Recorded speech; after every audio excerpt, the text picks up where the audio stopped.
시와 산문 사이. 산문은 예술의 모든 형태를 포괄한다. 페르난두 페소와 불안의 서중에서 산문은 산만하다. 산만해서 집중하기 쉽지 않다.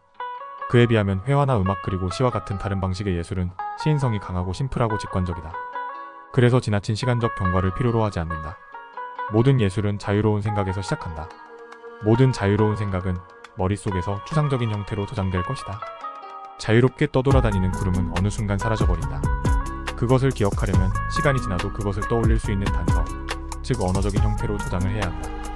그런 점에서 모든 예술은 산만한 산문의 상태에서 각각의 형태, 즉 미술회화, 조각 등과 음악 소리, 무용율동 그리고 정제된 글씨, 산문의 형태로 표현된다. 이 모든 예술 중에서 뭐니 해도 산문이 가장 자유롭다.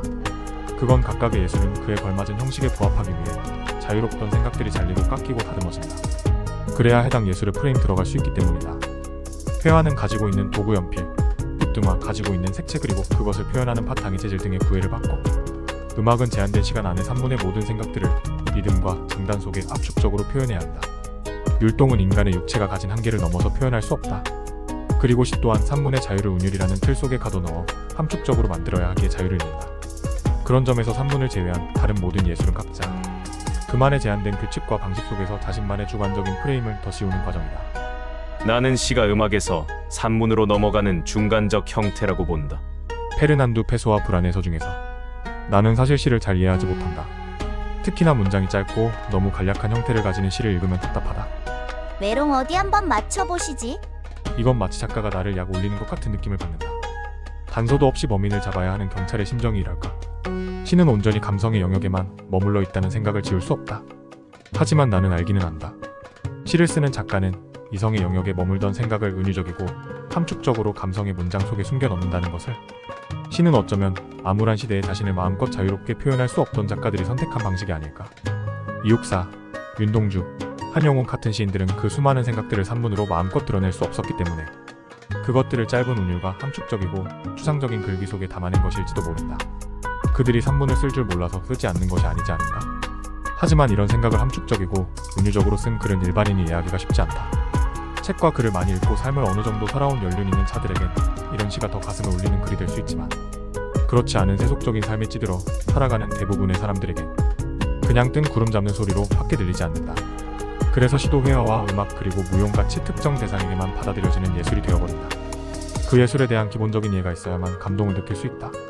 하지만 산문은 다르다. 산문에서 우리는 자유롭게 이야기한다. 음악적인 운율을 적용하면서도 생각을 펼칠 수 있다.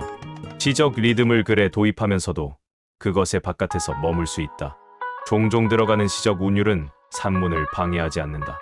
하지만 간혹 들어가는 산문적 운율은 시를 비틀거리게 만든다. 페르난두 페소와 불안의 서중에서 산문은 그런 모든 제약에서 벗어나 있다. 다만 산문은 그런 제약 대신 시간의 제약을 가진다. 왜냐, 산문은 시간을 견디고 긴 글을 읽어 내려가야만 비로소 이해와 공감을 가져다 주기 때문이다. 장편의 산문을 시간을 견디고 읽어야만 얻을 수 있다. 하지만 산문은 다른 예술처럼 기본적인 사전 지식이나 이해를 필요로 하지 않는다. 그냥 작가가 늘어놓은 글들을 따라가다 보면 이해에서 공감으로 연결시켜주기 때문이다. 이성에서 감성으로. 이해는 이성의 영역이고 공감은 감성의 영역이다. 산문은 다른 예술이 숨겨버린 이성의 영역을 숨기지 않고 서사한다. 그래서 시간이 필요하다.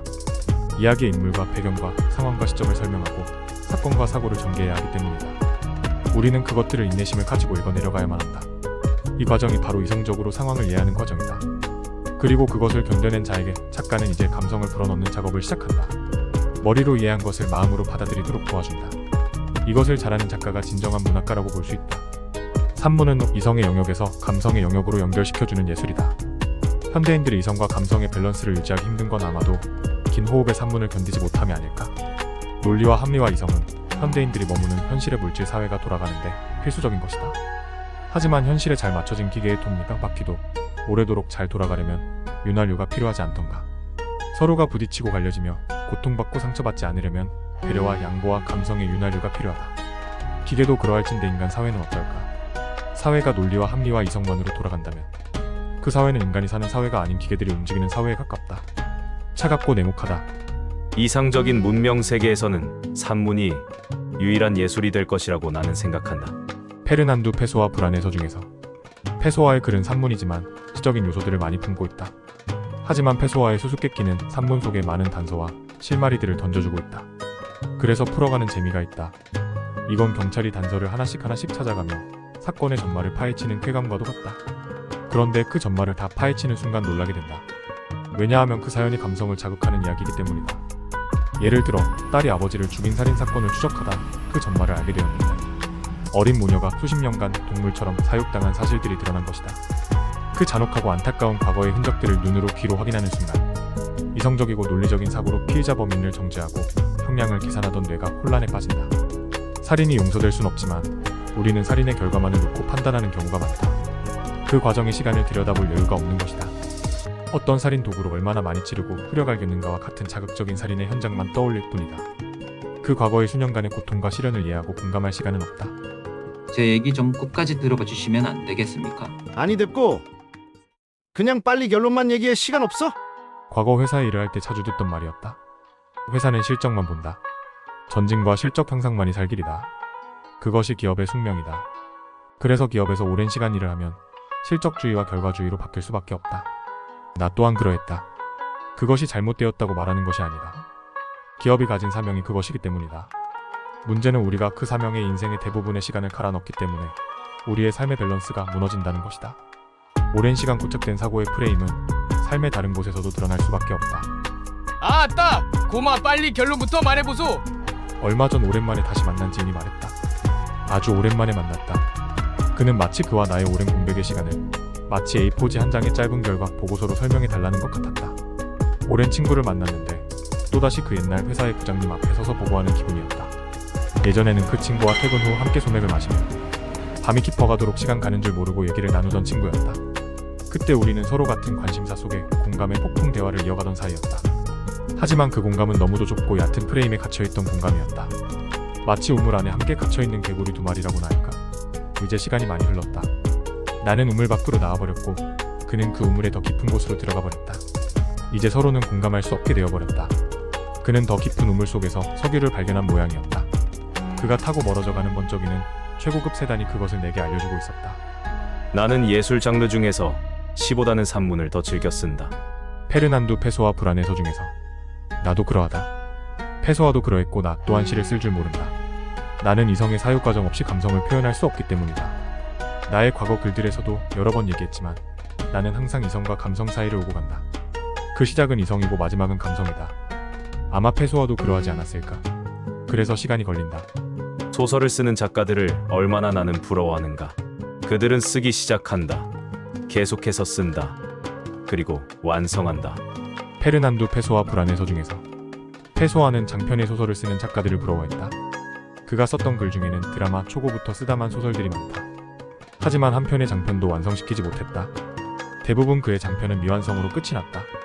그래서 그는 몇 달 혹은 몇 년에 걸쳐서 한 가지의 이야기를 이어갈 수 있는 사람들을 그토록 부러워했다. 나의 개인적인 생각이지만 페소아가 장편을 쓸 능력이 없었다기보다는 그가 그 많은 사유의 것들을 최대한 많이 토해내고 표현시켰기 때문이라 생각된다. 장편의 소설 속에서는 아주 간절한 몇 가지의 진리 혹은 진실을 극적으로 묘사하고 서사해 나가야 한다. 페소아는 그보다는 짧은 산문 속에서 더 많은 진리와 진실을 말하고 싶었기 때문이리라. 그는 너무 짧지도 그리고 너무 길지도 않은 호흡으로 허구 속에 진실을 집어넣었다. 그래서 페소아의 글은 언제나 시와 긴 산문 사이에서 머물고 있다. 하지만 그의 글은 우리에게 장편의 영감을 던져준다. 내가 쓰는 글 속에는 그가 던져준 영감들이 하나씩 묻어가고 있다. 그의 산문들은 지금의 내가 쓰고 있는 장편을 만드는 원동력이다. 페소아는 시와 산문 사이에서 머물려 언제나 나를 긴 산문의 여행으로 인도한다. 오늘도 그의 짧은 산문이 긴 사유의 시간을 던져주었다. 글 짓는 목수, 카펜라이터, 구독과 좋아요, 알람 설정은 저에게 많은 힘이 됩니다.